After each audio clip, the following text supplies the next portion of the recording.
Bismillahirrahmanirrahim. Dear students, this is your physics teacher Professor Mohammad Imran Sohrawardy. Students, आज हम national MD CAT का second FLP करने जा रहे हैं. तो आइए without wasting any moment let's move to the white board.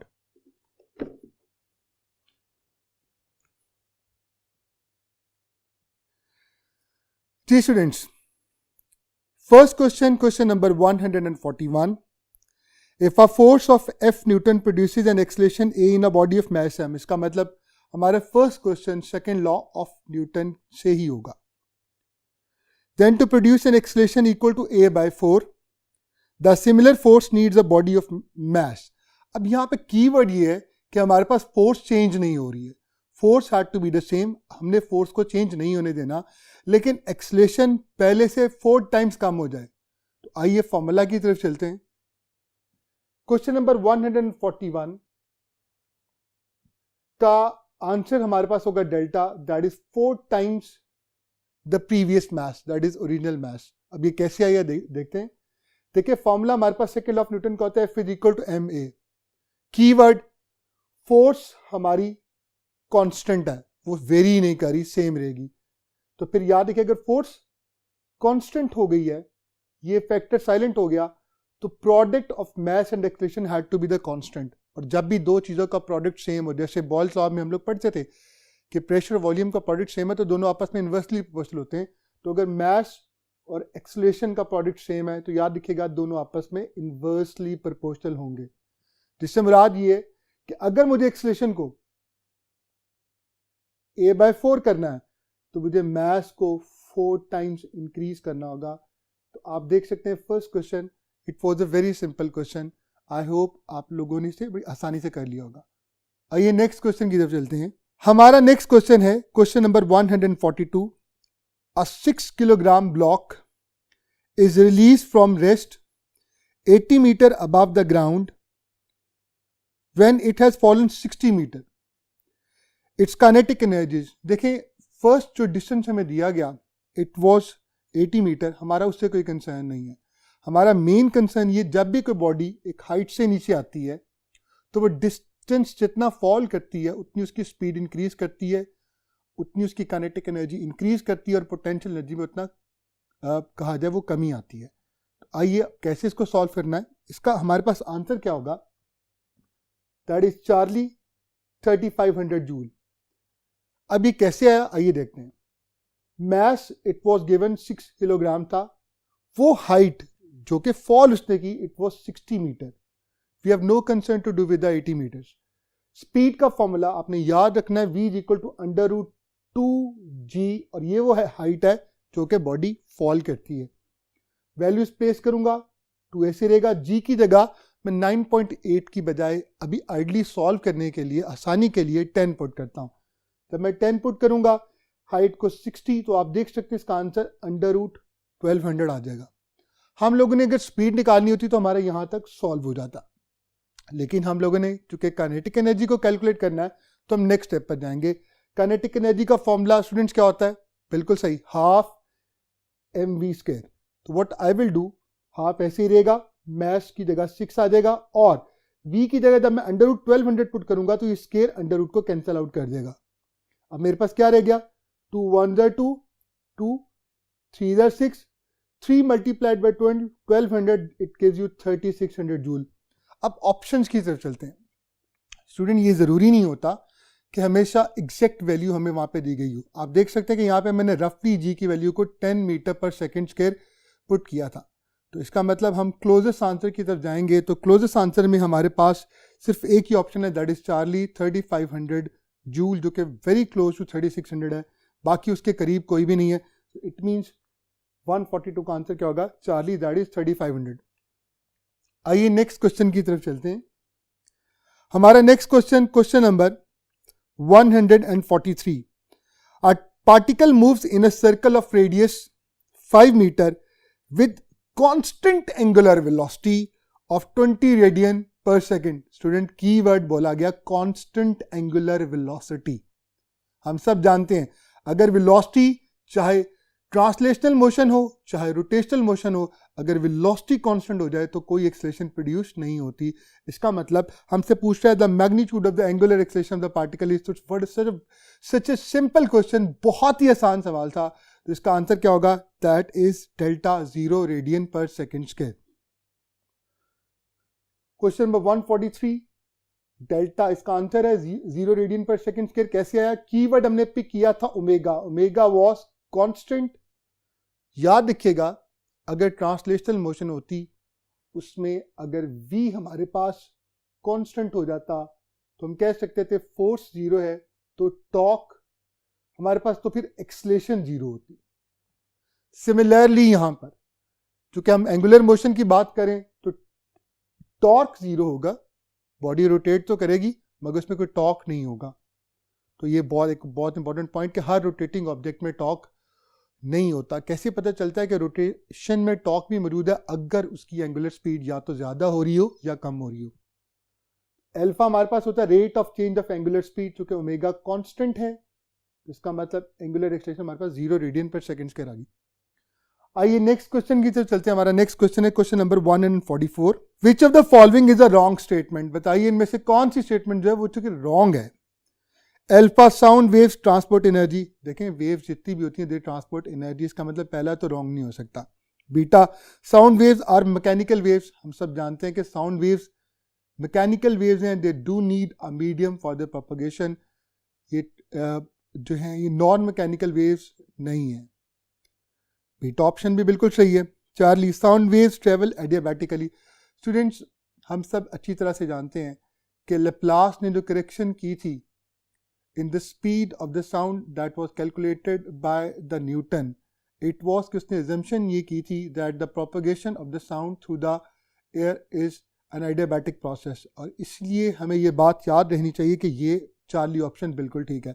Sound जब भी प्रोपोगेट करती है एयर में से adiabatically प्रोपोगेट करती है, कोई हीट एनर्जी ट्रांसफर नहीं होती मगर टेम्परेचर चेंज होता है। So such a beautiful thing. Delta option, अब एक ही ऑप्शन रहेगी, ऑब्वियसली हम उसी की तरफ जाएंगे, लेकिन आइए देखते हैं उसमें क्या लिखा हुआ है। Sound waves travel faster in vacuum than in air. Students sound waves vacuum में प्रोड्यूस ही नहीं हो सकती तो ट्रेवल कहाँ से करेंगे? इसका मतलब वैक्यूम में उनकी स्पीड क्या होती है? 0, और एयर में 333 मीटर पर सेकेंड या 334 मीटर पर सेकेंड। तो इसका मतलब क्वेश्चन नंबर 144 का आंसर डेल्टा होगा, क्योंकि एयर में स्पीड 333 मीटर पर सेकेंड है और वैक्यूम में 0 मीटर पर सेकेंड, ये कभी भी इक्वल नहीं हो सकती ऑब्वियसली। तो बहुत एक अच्छा क्वेश्चन था, इसमें हमने बहुत सारी चीज़ें रिवाइज भी कर ली। आइए नेक्स्ट क्वेश्चन की तरफ चलते हैं। Question number 145, if E be the electric intensity of an electrostatic field, electric field की इलेक्ट्रिक इंटेंसिटी ई कहा गई, then the electrostatic energy density, इसका मतलब एनर्जी पर यूनिट वॉल्यूम जिसको एनर्जी डेंसिटी भी कहते हैं, for a capacitor is proportional to. Student याद रखिएगा keyword capacitor stores energy in the form of electric field. हमारी बुक में जो फॉर्मूला दिया गया उसके अकॉर्डिंगली भी हमें ये बात बड़ी क्लियर पता है कि एनर्जी डेंसिटी जो होती है it is directly proportional to the square of the electric intensity और the magnitude of the electric field. इसका मतलब बहुत आसान सवाल था, beta is the answer. Next question की तरफ चलते हैं। Question number 146, a copper wire has length L and cross sectional area A, its resistance is capital R। If we half the length, अगर हम लेंथ को हाफ कर दें, and half the diameter of the wire, then what will be the resistance of this wire. आप अगर वो यहाँ से हमसे पूछता स्पेसिफिक रेजिस्टेंस पर क्या फ़र्क पड़ेगा, तो हम अपने पहले FLP में ये बात देख आए हैं कि specific resistance has nothing to do with length and the area. बहरहाल ये वो क्वेश्चन है जहाँ पे हमें लेंथ और एरिया को देखना पड़ेगा, क्योंकि हमसे वो स्पेसिफिक रेजिस्टेंस नहीं बल्कि सिर्फ रेजिस्टेंस डिमांड कर रहा है। तो आइए देखते हैं। क्वेश्चन नंबर 146 का आंसर चार्ली होगा 2R। कैसे? देखिए नई वाली लेंथ पहले वाली लेंथ का हाफ हो गई है according to the given statement. Diameter जब हाफ होता है तो याद रखिएगा रेडियस भी हाफ हो जाएगा। अब रेडियस के हाफ होने का एरिया पर क्या इफेक्ट होगा? देखिए एरिया का फॉर्मूला था पाई R स्क्वायर। जब R की जगह मैं r/2 पुट करूंगा तो स्क्वायर इसको r²/4 कर देगा। इसका मतलब जो फैक्टर इन्वॉल्व होगा वो 4 नीचे आ जाएगा, तो नया वाला एरिया पहले वाले एरिया से 4 टाइम्स कम हो जाएगा। आइए अब हम देखते हैं कि हमारे पास ये चीज आगे कैसे चलती है। फॉर्मूला जो हमें दिया गया है, इट वॉज r प्राइम यानी नई वाली जो रेजिस्टेंस है that is equal to rho l prime नई वाली लेंथ डिवाइडेड बाय नया वाला एरिया। रो ऐसे ही रहेगा, वो तो चेंज नहीं होता, हम अच्छी तरह से जानते हैं। लेंथ की जगह l/2 आ गया, एरिया की जगह a/4 आ गया। 2 1 आर 2, 2 2 आर 4 और ये 2 ऊपर चला जाएगा तो अल्टीमेटली सिंपल सा हमारे पास आंसर आ जाएगा कि नई वाली जो रेजिस्टेंस होगी वो पहले वाली रेजिस्टेंस से डबल हो जाएगी। तो it was a very simple question और आई होप कि आपने इसको आसानी से कर लिया होगा। आइए नेक्स्ट क्वेश्चन की तरफ चलते हैं। हमारा next question number 147, a 2 microcoulomb charge enters a uniform magnetic field of strength 5 tesla with a speed of 50 centimeter per second at 30 degree to the B. The magnetic force on the charge particle is. What we will do? देखिए charge आपको दिया हुआ, हम charge की value put कर देंगे, velocity की value भी पुट कर देंगे, मैग्नेटिक फील्ड की वैल्यू भी पुट हो जाएगी। फॉर्मूला यूज होगा F = QVB sin of theta. अब साइन थीटा यहां पर एंगल जो आपको दिया हुआ 30 है। बेटा एक बात याद रखिएगा, साइन 30 के लिए हाफ देता है, ऐसे ही कॉस 60 के लिए हाफ देता है। तो यहाँ पे हमारे पास साइन की ट्रिग्नोमेट्रिक रेशियो यूज हो रही है, तो साइन 30 हाफ आ जाएगा, मैंने हाफ पुट किया। जब सॉल्व करेंगे सिंपल आंसर आ जाएगा 2.5 × 10⁻⁻6 न्यूटन। इसका मतलब इसका आंसर क्या होगा, अल्फा, तो that is 2.5 × 10⁻⁻6 Newton. It was also very good question, obviously आपने आसानी से कर लिया होगा। नेक्स्ट क्वेश्चन की तरफ चलते हैं। Question number 148, inertial seismometer is based on. देखिए कुछ क्वेश्चन ऐसे होते हैं कि क्वेश्चंस की स्टेटमेंट में ही उसका जवाब मौजूद होता है। वर्ड यूज हुआ इनर्शियल, और इनर्शियल का ताल्लुक होता है इनर्शिया से, और हम सब ये बात अच्छी तरह से जानते हैं कि लॉ ऑफ न्यूटन एक 3 लॉज हैं, उनमें से कौन सा लॉ है जिसे लॉ ऑफ इनर्शिया भी कहते हैं? जी हाँ, फर्स्ट लॉ ऑफ न्यूटन। इसका मतलब दी गई ऑप्शन में से हमें इस कीवर्ड ने बड़ी आसानी से ये पिक करवा दिया कि बेस्ट ऑप्शन कौन सी होगी, that is Charlie, first law of Newton. तो बड़ा सिंपल सा क्वेश्चन था, इनर्शियल से हमने लॉ ऑफ इनर्शिया के अकॉर्डिंगली इसको गेस कर लिया। नेक्स्ट क्वेश्चन की तरफ चलते हैं। Question number 149, the frequency of each photon of monochromatic light is doubled. हमने फ्रीक्वेंसी को डबल कर दिया। अगर वो हमसे एनर्जी पूछता तो आप जानते हैं एनर्जी का फॉर्मूला फोटोन का होता है E = hf। फ्रीक्वेंसी डबल होती तो एनर्जी भी डबल हो जाती। अब हमसे पूछ कर रहा है उसके मोमेंटम, हर फोटोन का मोमेंटम कितने टाइम्स इंक्रीज कर जाएगा। तो बच्चों एक छोटा सा फॉर्मूला याद रखिएगा, एनर्जी = पंजाब कॉलेज। जी हाँ, शॉर्टकट हम लोगों ने अपने स्टूडेंट्स को याद करने के लिए energy = Punjab college, energy = Punjab. यहां पर एनर्जी = पंजाब कॉलेज, पंजाब से मुराद है मोमेंटम। देखिए स्पीड ऑफ लाइट तो कांस्टेंट है, तो इसका मतलब एनर्जी और मोमेंटम आपस में डायरेक्टली प्रोपोर्शनल है। तो जब एनर्जी डबल होती है फ्रीक्वेंसी के डबल होने से, तो ऑब्वियसली मोमेंटम भी डबल हो गया होगा। तो हमारे पास आंसर कौन सा आ जाएगा, चार्ली। इसके अलावा एक और पॉइंट, मोमेंटम ऑफ फोटोन का फॉर्मूला होता है h/λ। इसका मतलब मोमेंटम वेवलेंथ के साथ इन्वर्सली प्रोपोर्शनल है। तो जो कोई भी फिजिकल क्वांटिटी अगर वेवलेंथ के साथ इन्वर्सली प्रोपोर्शनल है तो वो साफ सी बात है फ्रीक्वेंसी के साथ डायरेक्टली प्रोपोर्शनल होगी। तो हमारे पास ये आ जाएगा आंसर। आई होप आप लोगों ने इसको एंजॉय किया होगा, शॉर्टकट भी मैंने आपसे शेयर किया। नेक्स्ट क्वेश्चन की तरफ चलते हैं। Question number 150, in gamma emission atomic number of nucleus. बहुत सिंपल क्वेश्चन।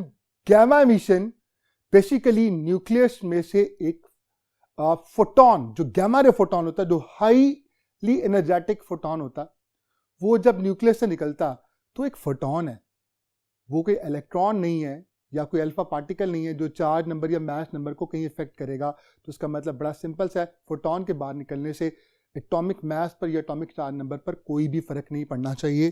तो इसका मतलब gamma is a photon, delta हमारे पास होगा that it will remain the same, does not change. जी स्टूडेंट्स, अब नेक्स्ट क्वेश्चन की तरफ चलते हैं। हमारा नेक्स्ट क्वेश्चन है question number 151. The collision in which kinetic energy of the system remains constant is called.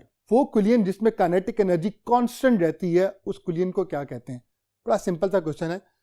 हम सब जानते हैं कि इलास्टिक कुलियन इसका आंसर होगा, क्योंकि इलास्टिक कुलियन में ही काइनेटिक एनर्जी कांस्टेंट रहती है. कुछ रिवीजन कर लेते हैं ताकि जहां जहां एमसीक्यूज में मैं कुछ एक्स्ट्रा चीज़ें आपसे शेयर करके रिवाइज करवा दूं, ताकि इंशाल्लाह ताला हमारे तमाम स्टूडेंट्स का एमडी कैट का, नेशनल एमडी कैट का पेपर अल्लाह करे बहुत ज़बरदस्त हो.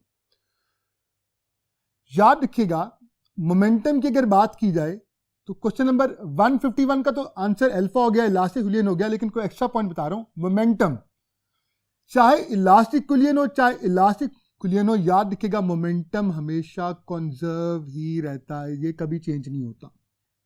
काइनेटिक एनर्जी सिर्फ और सिर्फ इलास्टिक कुलियन में कंजर्व होती है. क्यों? उसकी बुनियादी वजह तो ऐसे फैक्टर्स हैं जो कि इन इलास्टिक कुलियन में प्रोड्यूस होते हैं. साउंड एंड हीट, जिसकी ऐसे energy, kinetic energy sound energy और हीट एनर्जी में कन्वर्ट हो जाती है. जब साउंड और हीट एनर्जी में कन्वर्ट रहती है तो फिर साफ सी बात है वो बॉल का तो हिस्सा नहीं रहती. लेकिन एक बात याद रखिएगा, total energy according to the law of conservation of energy, energy can neither be created nor can be destroyed. तो टोटल एनर्जी हमेशा तब भी कांस्टेंट ही रहेगी. तो बहुत टेक्निकल पॉइंट है कि बात का तो हमसे टोटल एनर्जी के हवाले से सवाल कर लेता है. तो याद रखिएगा, टोटल एनर्जी चाहे इलास्टिक कुलियन हो चाहे इन इलास्टिक होगा, वो हमेशा कंजर्व ही रहेगी. स्टूडेंट्स, आई होप कि ये चीज़ आपके लिए बहुत ही ज़्यादा मैंने एक आसान से अल्फाज में आप तक पहुंचाई और बड़ी ही ज़्यादा इंपॉर्टेंट थी. जी, हमारा नेक्स्ट क्वेश्चन है question number 152. A force of 5 newton moves the particle through a distance of 5 meter. Force लग रही है 5 न्यूटन की और डिस्टेंस जो बॉडी कवर कर रही है वो 5 मीटर है. अब मजे की बात यह है कि वो हमें बता देता है कि 25 जूल का वर्क हुआ है. तो बताइए फोर्स और डिस्प्लेसमेंट का एंगल क्या होगा?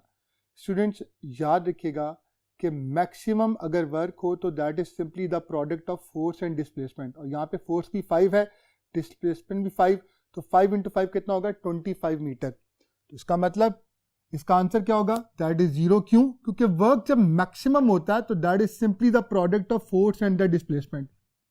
फोर्स भी 5 थी, डिस्प्लेसमेंट भी 5, तो हमारे पास आंसर कितना आ जाएगा? 25 जूल. इस 25 जूल ने इस बात को प्रूव कर दिया ये मैक्सिमम वर्क है. मैक्सिमम वर्क होता है 0 डिग्री पर, क्योंकि cos 0 ही 1 होता है. एक इंपॉर्टेंट पॉइंट, मैं एक्स्ट्रा पॉइंट कुछ आप लोगों से शेयर कर रहा हूं. अगर वो हमें कहता कि वर्क जो था वो 12.5 जूल हुआ है, यानी मैक्सिमम का हाफ, अब एंगल क्या होगा? तो आप सब जानते हैं, मैंने भी थोड़ी देर पहले आपसे शेयर किया था कि cos किसके लिए हाफ देता है? 60 डिग्री के लिए. फिर हमारे पास आंसर क्या देता है? 60. तो इस तरह से हम आसानी से गैस कर सकते हैं कि अगर हमें वर्क दिया हो, फोर्स और डिस्प्लेसमेंट दिया हो, तो हम विदाउट डूइंग एनी सॉल्यूशंस हम आसानी से उसको कैलकुलेट कर सकते हैं कि ये वर्क किस एंगल पर पॉसिबल है. आइए नेक्स्ट क्वेश्चन की तरफ चलते हैं. हमारा next question that is question number 153. The expression for the magnitude of the centripetal force is. अब हमारे पास 3 ऑप्शन दी गई हैं. अल्फा है mv²/r, बीटा mr⍵², और चार्ली है mv⍵. Delta all of these. आइए हम 1 बाय 1 तमाम ऑप्शंस को सॉल्व करके देखते हैं. इसका आंसर क्या होगा? Delta all of these. पहली बात, हर बच्चे को पता है सेंट्रीपिटल फोर्स का फॉर्मूला होता है mv²/r. तो अल्फा ऑप्शन तो बिल्कुल ठीक है. अगर मैं इस v की जगह, आप सब जानते हैं v इज इक्वल टू हमारे पास क्या होता है? r × omega. अगर मैं यहाँ पे v की जगह r ओमेगा पुट करूं तो स्क्वायर r² ओमेगा², एक r से कैंसिल आउट हो गया, तो क्या आ गया? mr⍵², जो कि बीटा ऑप्शन हमारे पास मौजूद है. चार्ली ऑप्शन देखते हैं. देखिए चार्ली ऑप्शन है mv⍵. ओमेगा, अगर मैं यहां से ओमेगा की वैल्यू निकालूं तो ओमेगा मेरे पास आ जाएगा v/r, और अगर मैं उसे यहां पुट करूं तो आ जाएगा mv²/r, जो कि अल्टीमेटली सेंट्रीपिटल फोर्स ही का फॉर्मूला है. सो स्टूडेंट्स, पता चला कि ये तीनों के तीनों फॉर्मूला सेंट्रीपिटल फोर्स ही के डिफरेंट तरह के रिलेशन से, और ये डिफरेंट फॉर्म्स दी गई थी ताकि हम कंफ्यूज हो जाएं. तो आपने तमाम ऑप्शंस को बहुत ध्यान से ज़रूर एक दफ़ा देखना है, उसके बाद सिलेक्ट करना है। बाज़ का ये होता है बच्चे जल्दी में MB² ओवर R को सिलेक्ट कर लेते हैं, तो देयर इज़ पॉसिबिलिटी कि एक से ज़्यादा ऑप्शन भी सही हो सकती हैं। आइए नेक्स्ट क्वेश्चन की तरफ चलते हैं। हमारा next question number 154।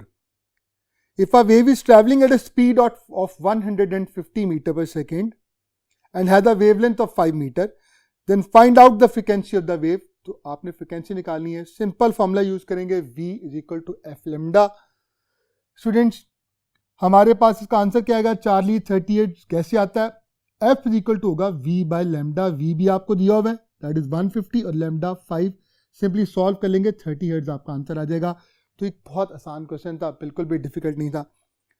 Next question हमारे पास आ गया, question number 155। If 50 Newton is the force between 2 point charges submerged in a medium of dielectric constant of 5, यानी इसका मतलब दो चार्ज पार्टिकल्स हैं और उन्हें किसी ऐसे मीडियम में रखा गया जिसका डायलैक्टिक कांस्टेंट 5 है।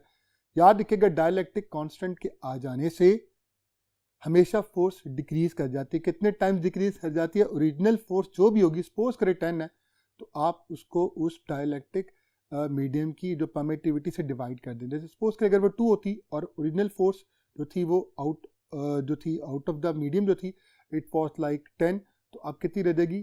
5 न्यूटन। कोई 10 divided by 2 that is equal to 5 newton. बहरहाल यहाँ पे सवाल ये है कि हमें दो चार्ज पार्टिकल्स दिए गए, उन दोनों चार्ज पार्टिकल्स को बता दिया गया कि they will experience a force, जो कि फोर्स हमारे पास है इट इज 50 न्यूटन, और जबकि वो मर्ज हैं, they are submerge into a medium जिसकी जो परमिटिविटी 5 है। अब वो कह रहे हैं कि अगर हम उनको बाहर निकाल लें, यानी मीडियम वो वहाँ से हटा दिया जाए या उनको बाहर निकालिए, तो अब फोर्स करेगी, तो फोर्स को इंक्रीज करना चाहिए।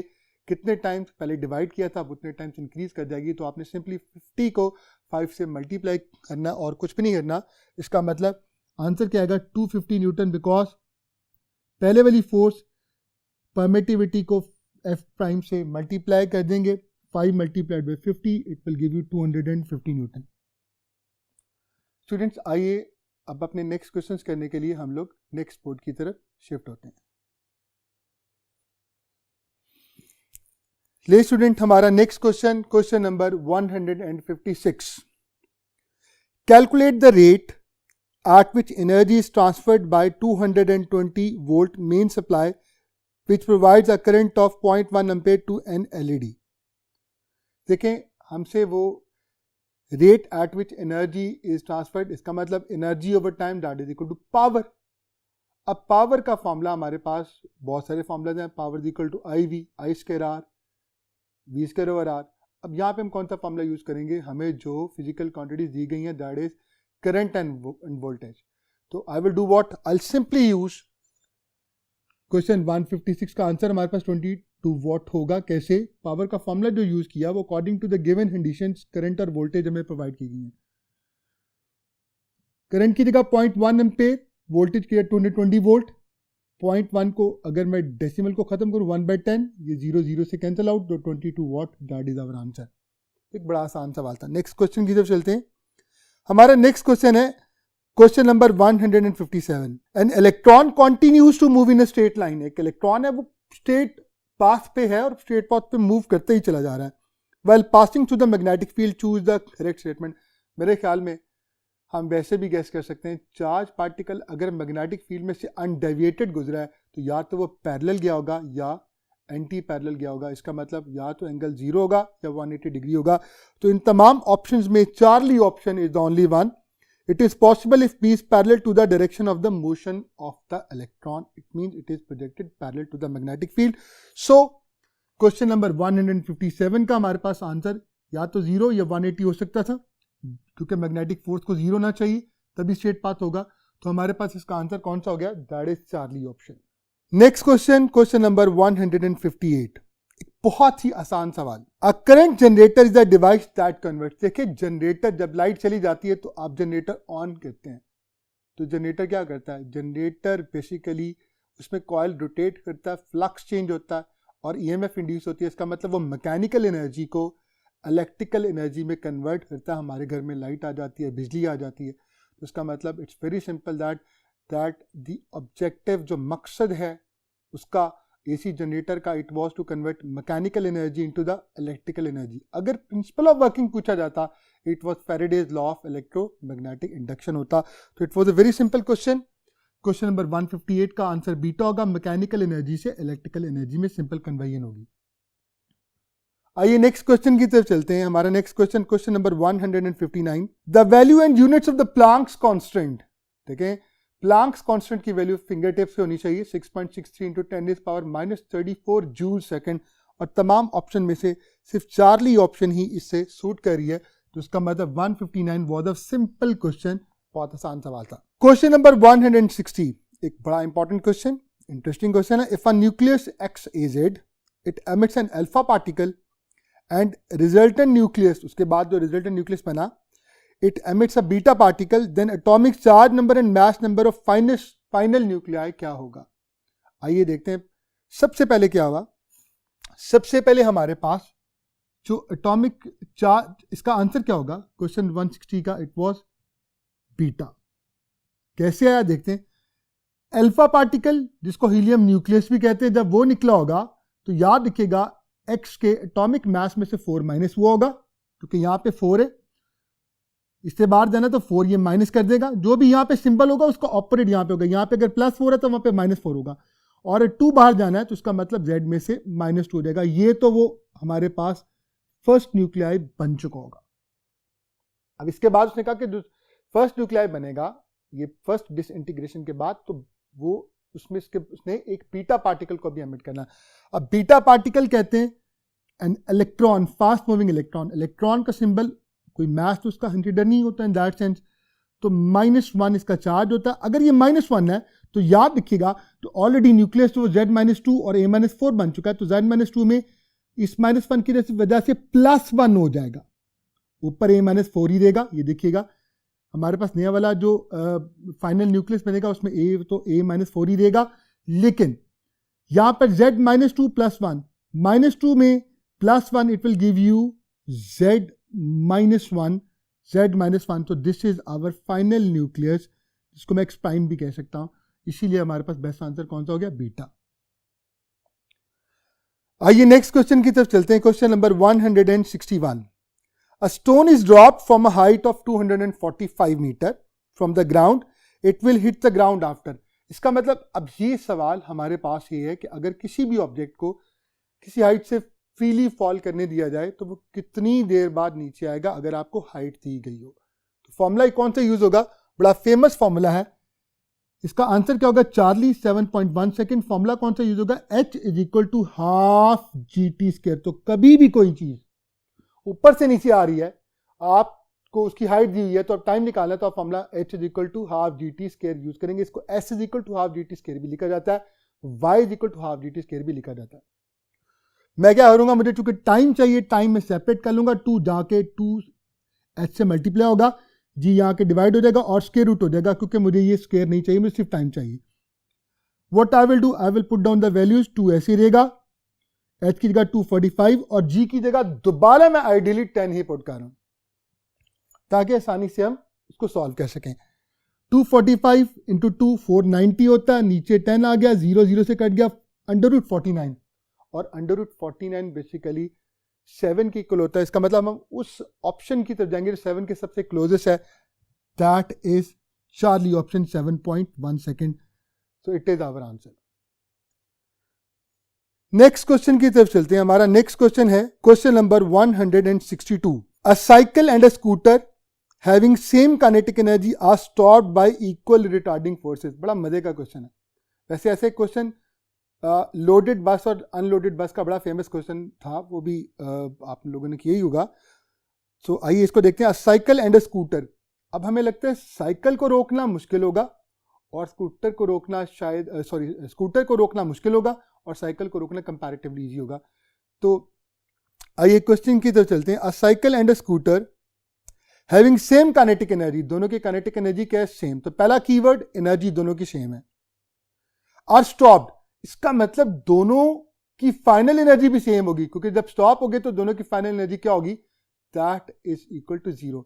इसका मतलब अगर शुरू में दोनों की एनर्जी 100 जूल थी तो फाइनल में 0 हो गई, तो दोनों की एनर्जी का चेंज बिल्कुल सेम आया, एनर्जी का चेंज बिल्कुल सेम आया। और आखिरी बात, they are stopped by equal retarding forces, तो दोनों का डिस्टेंस क्या होगा। अब स्टूडेंट क्या करते हैं, वो ये सपोज करते हैं कि स्कूटर चूंकि हैवियर होगा, उसको रोकना मुश्किल होगा, वो डिस्टेंस ज़्यादा कवर करेगा और साइकिल जल्दी रुक जाएगी। देखें, हम लोगों ने फिजिक्स में फॉर्मूलाज को जहन में रख के फिर चलना होता है। यहाँ पे फॉर्मूला लगेगा वर्क एनर्जी प्रिंसिपल। आंसर इसका क्या है, दोनों का डिस्टेंस सेम होगा। कैसे, याद रखिएगा, according to work energy principle change in kinetic energy दोनों की सेम है, क्योंकि दोनों की काइनेटिक एनर्जी में चेंज सेम है, मैंने आपको बताया अभी। अब काइनेटिक एनर्जी को वर्क डन भी हम कहते हैं, तो F1 S1 is equal to F2 S2। अब F1 और F2 चूंकि बराबर हैं तो ये कैंसिल आउट हो गए, तो आंसर क्या आ गया, S1 is equal to S2। So a very tricky but a very beautiful question we have observed. बहुत अच्छा क्वेश्चन हमने लोगों ने देखा। नेक्स्ट क्वेश्चन के चलते हैं, question number 163। The angle made by an arc of a circle equal to twice its radius. Simple question, formula use करते हैं। क्वेश्चन नंबर 163 का आंसर होगा 2 रेडियन। फॉर्मूला है थीटा इज इक्वल टू, आप सब जानते हैं प्लेन एंगल का formula, arc length divided by arc. हमें बता दिया गया कि आर्क लेंथ रेडियस का डबल है। व्हाट आई विल डू, मैं यहां पुट कर दूंगा 2r से कैंसिल आउट हो गया, तो क्या जवाब आ गया, 2 radian. So it was a very simple question but very interesting question. Next question, question number 164। Students, simple question है, हमारे पास डॉपलर इफेक्ट का फॉर्मूला हम लोगों ने पिक करना। सिचुएशन देखते हैं, what will be the expression for the observe frequency, यानी अपेरेंट फ्रीक्वेंसी को ऑब्जर्व फ्रीक्वेंसी कहते हैं, if the source is moving toward the stationary observer. हम ये बात अच्छी तरह से जानते हैं, जब भी सोर्स स्टेशनरी ऑब्जर्वर की तरफ आती है तो वेवलेंथ डिक्रीज कर जाती है। वेवलेंथ और फ्रीक्वेंसी आपस में इन्वर्सली प्रोपोर्शनल होते हैं और फ्रीक्वेंसी फिर इंक्रीज कर जानी चाहिए। तो बेस्ट ऑप्शन हमारे पास कौन सी है, दैट इज अल्फा। तो not a very tricky question, सिर्फ आपको मेमोराइज करवाया फॉर्मूला डॉपलर इफेक्ट का। Next question, question number 165, which is the correct expression for first law of thermodynamics for a bicycle pump. देखिए, बाइसिकल पंप की example अगर आपको याद हो तो वो हमारी एडियाबैटिक प्रोसेस में दी गई है, और एडियाबैटिक प्रोसेस में डेल्टा क्यू 0 होता है। अगर डेल्टा क्यू 0 हो तो फर्स्ट लॉ ऑफ थर्मोडायनेमिक्स हमारे पास क्या देगा, -W is equal two plus delta U. हो सकता है कोई स्टूडेंट मजीद एक्सप्लेनेशन चाहता हो तो देखिएगा, यहाँ पे कीवर्ड हमारे पास आ गया बाइसिकल पंप। बाइसिकल पंप में हम हीट अप नहीं कर रहे होते, इसका मतलब heat energy is neither added और टेकन आउट। लेकिन चूंकि हम कंप्रेस कर रहे होते हैं, आपको पता है पंप को हम जब पुश करते हैं कंप्रेस कर रहे होते हैं, तो कंप्रेशन में जो वर्क होता है वो नेगेटिव होता है। इसका मतलब अब तो बड़ा क्लियर हो गया, जिसका आंसर बीटा ही होना चाहिए, इसके अलावा और कुछ नहीं हो सकता। एडियाबैटिक कंप्रेशन भी कह सकते हैं इसको। हमारा next question, question number 166, a point charge A of charge +4 microcoulomb and another point charge B of charge -1 microcoulomb are placed in air at a distance of 1 metre apart. दोनों का distance 1 metre है। Then the distance of the point on the line joining the charges and from the charge B जो कि छोटा charge है, तथा उससे कितनी दूर जाके एक ऐसा पॉइंट आप मालूम करें जहां पे जीरो फील्ड लोकेशन और इलेक्ट्रिक इंटेंसिटी दोनों की वजह से जीरो हो जाए। तो याद रखिएगा, वहां पे इलेक्ट्रिक इंटेंसिटी को इक्वेट किया जा सकता है। व्हाट आई विल डू, ये हमारे पास पॉजिटिव चार्ज आ गया, ये नेगेटिव चार्ज आ गया, और सपोज करता हूं ये वो पॉइंट है जो कि x डिस्टेंस पर है, तो इसका नेगेटिव के साथ डिस्टेंस तो x होगा, मगर पॉजिटिव के साथ क्या होगा, that is x + 1।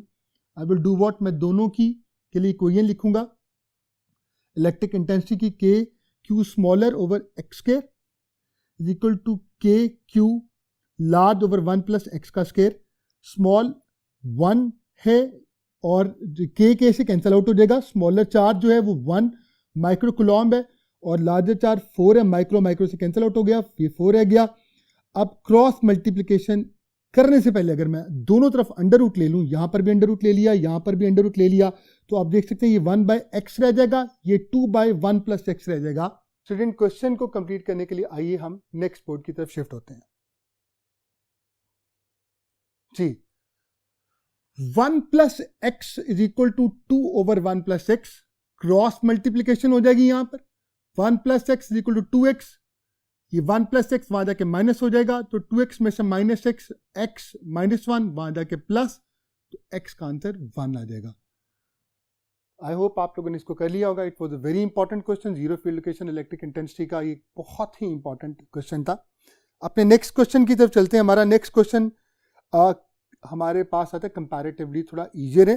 Question number 167, what is the current drawn from the source in the circuit shown. अब इस सर्किट में हमारे पास सबसे इंपॉर्टेंट पॉइंट ये है कि 3 रेजिस्टेंसेज आपस में सीरीज में है। उन्हें अगर मैं सॉल्व करूं 2 + 2 + 2 मेरे पास 6 ओम आ जाएगा। अब फाइनली हमारे पास 2 रेजिस्टेंसेज रह गई, एक 6 ओम और एक 2 ओम पैरेलल में है। तो मैं नेट करंट निकालने के लिए सबसे पहले आर इक्विवेलेंट निकालूंगा। आंसर इसका 2 एम्पीयर होगा। आर इक्विवेलेंट का फॉर्मूला याद रखिएगा, पैरेलल में अगर दोनों रेजिस्टेंसेज डिफरेंट हो तो शॉर्टकट फॉर्मूला होता है ऊपर प्रोडक्ट और नीचे सम।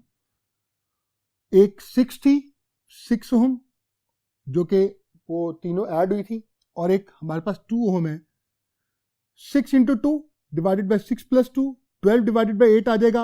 अब करंट निकालने के लिए V = IR होता है, तो I = V/R इक्विवेलेंट हो जाएगा।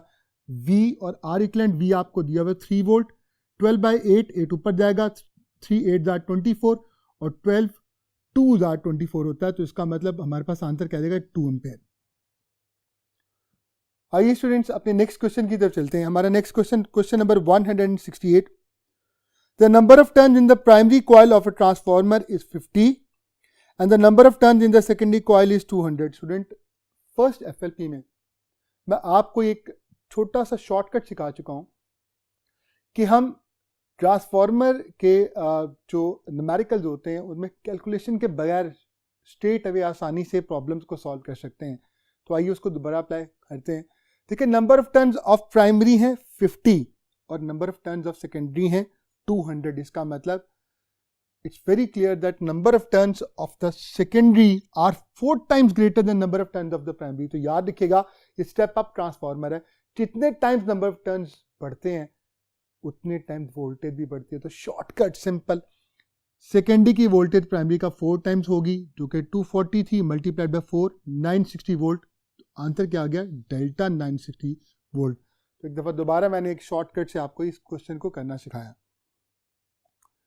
क्वेश्चन नंबर 169 हमारा next question, the time period of an AC cycle is 8 second. Alternating current cycle का टाइम पीरियड हमें दिया गया, it is 8 second, such that it is allowed to go through a bridge rectifier. याद रखिए, हम अच्छी तरह से जानते हैं कि ब्रिज रेक्टिफायर जो होता है वो फ्रीक्वेंसी को डबल कर देता है, और फ्रीक्वेंसी को जब डबल करता है तो टाइम पीरियड को क्या करता होगा, बिल्कुल सही, हाफ करता होगा।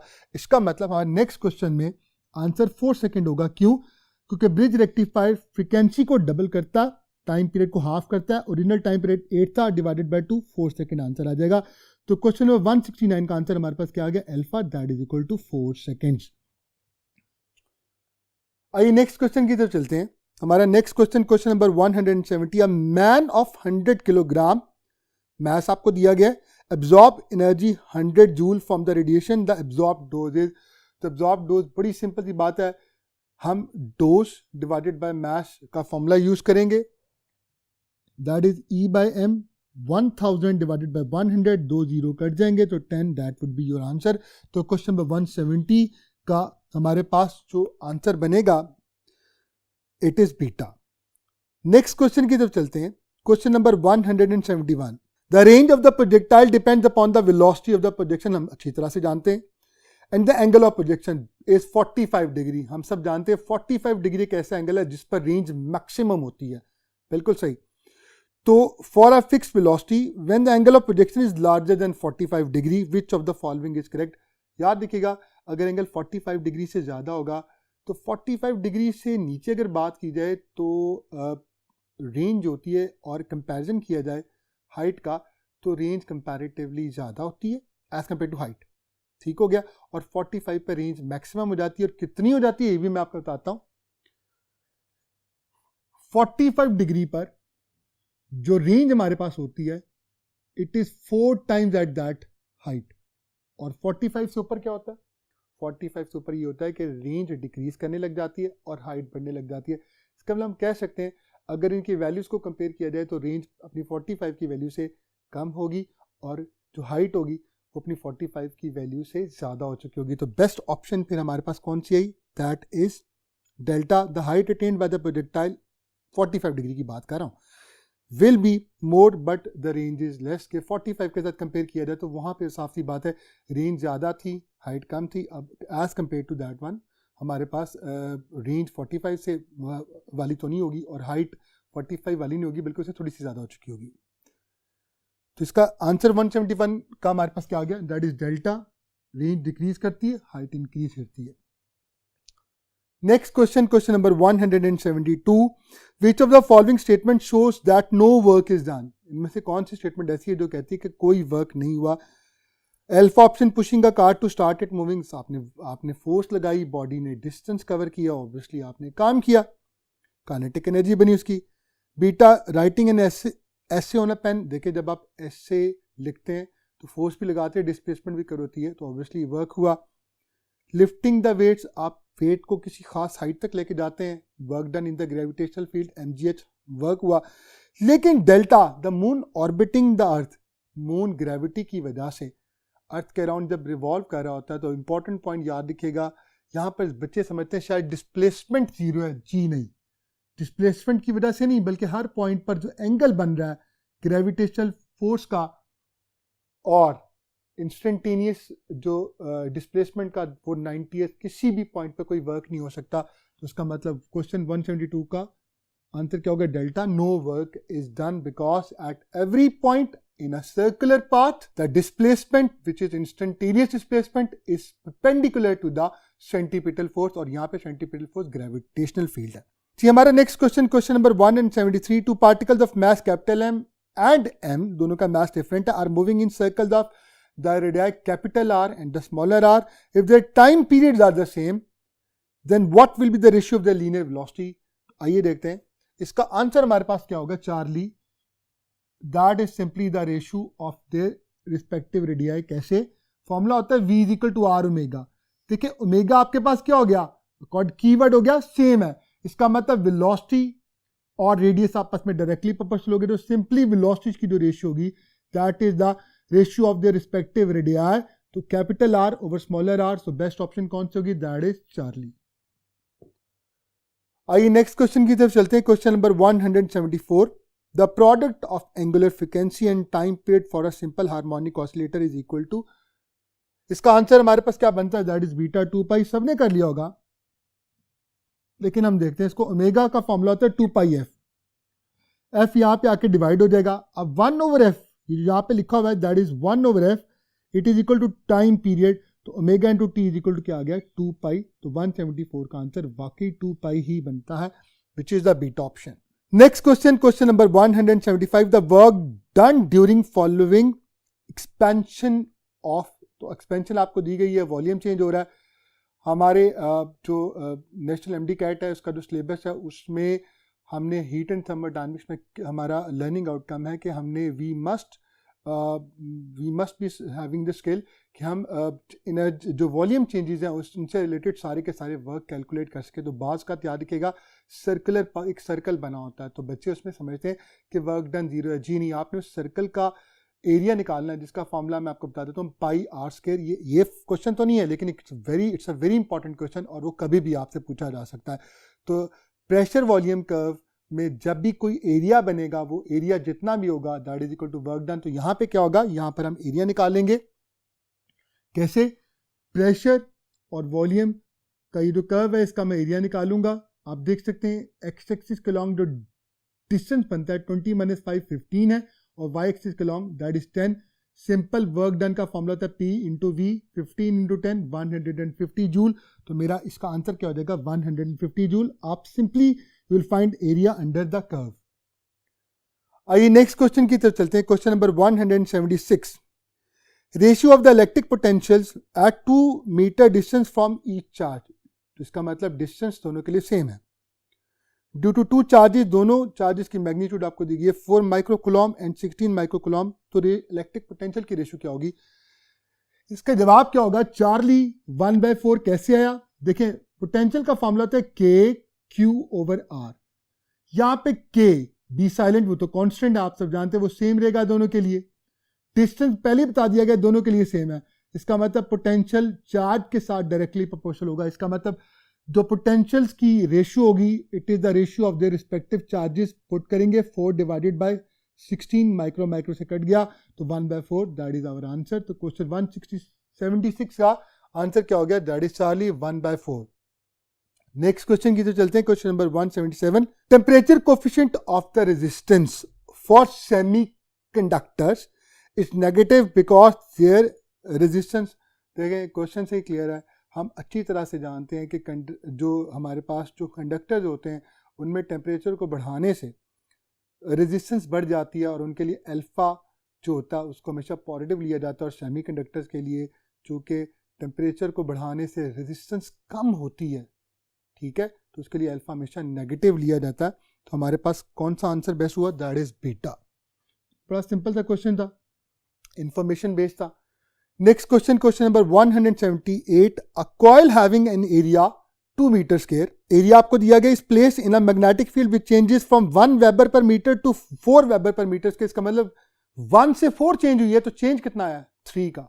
एरिया आपको दिया गया that is 2 metre square, B में जो चेंज आया डेल्टा बी वो 3 है, और in an interval of 3 seconds. और चूंकि एक कॉइल की बात की गई है तो नंबर ऑफ टर्न्स ऑब्वियसली हम 1 ही लेंगे। तो सिंपल कह रहा है इंड्यूस्ड ईएमएफ बताएं। फॉर्मूला इस्तेमाल होगा हमारे पास, इसका आंसर होगा डेल्टा 2 वोल्ट। फॉर्मूला अप्लाई होगा Faraday law of electromagnetic induction, E is equal to N delta phi की जगह delta B into A divided by delta T, N की जगह 1, डेल्टा बी की जगह 3, एरिया 2 है और टाइम 3 सेकेंड है, 3 से कट गया तो सिंपल 2 बच गया, तो 2 वोल्ट आंसर आ गया हमारे पास। 178 का answer delta that is 2 volt. Next question, question number 179। In full wave rectification bridge circuit हम अच्छी तरह से जानते हैं हमारे पास दो कपल यूज होते हैं। बेसिकली रेक्टिफायर में 4 डायोड यूज होते हैं, D1, D2, D3, D4। तो हम कह सकते हैं 2 pairs of diodes conduct alternately. Question number 179 का सिंपल सा आंसर क्या हो गया? That is Charlie. Last but not the least, आज के FLP का आखिरी क्वेश्चन, आइए देखते हैं। The value of the wavelength of the radiation emitted due to transition of electron from n is equal to 4 to n is equal to 2। इसमें हम क्या करेंगे? फॉर्मूला यूज करेंगे 1/λ is equal to रिबर्स कांस्टेंट 1/2 का square minus 1/4 का square. ये सारी की सारी चीज हमारे पास सॉल्व की जाए तो 3/16 की कुल आती है। अब चूंकि मुझे लैम्डा चाहिए, लैम्डा उधर चला जाएगा, RH नीचे आ जाएगा और ये इन्वर्स हो जाएगा, तो 16/3 RH that is our answer. तो 180 का आंसर क्या हो गया? डेल्टा 16/3 चार्ली, इसका आंसर है चार्ली। हमारे पास इसका आंसर क्या आ जाएगा? चार्ली आ जाएगा 16/3 RH। So students, I am very much sure that you people have learned a lot. आपने यकीनन FLP को बहुत ज़्यादा अपने लिए बेनिफिशियल पाया होगा। तो मुझे इजाज़त दें प्रोफेसर इमरान सरवदी को। अपना बहुत ख्याल रखिएगा। अल्लाह ताला आपको कामयाबियाँ अता फरमाए। अस्सलामु अलैकुम व रहमतुल्लाहि व बरकातुहू।